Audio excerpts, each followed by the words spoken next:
تكذبان يسأله من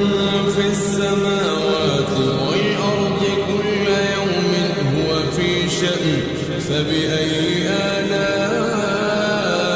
ربكما تكذبان سنفرغ لكم أيها الثقلان فبأي آلاء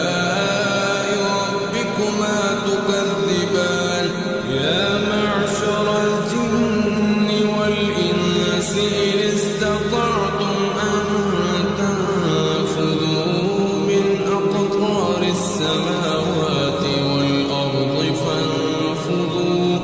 لا تنفذون إلا بسلطان فبأي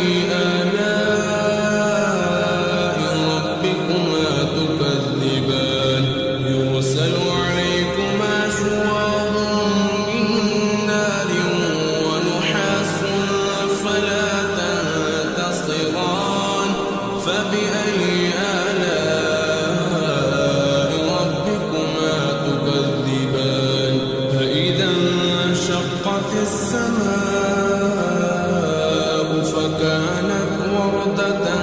كالدهان فبأي آلاء ربكما تكذبان فيومئذ لا يسأل عن ذنبه إنس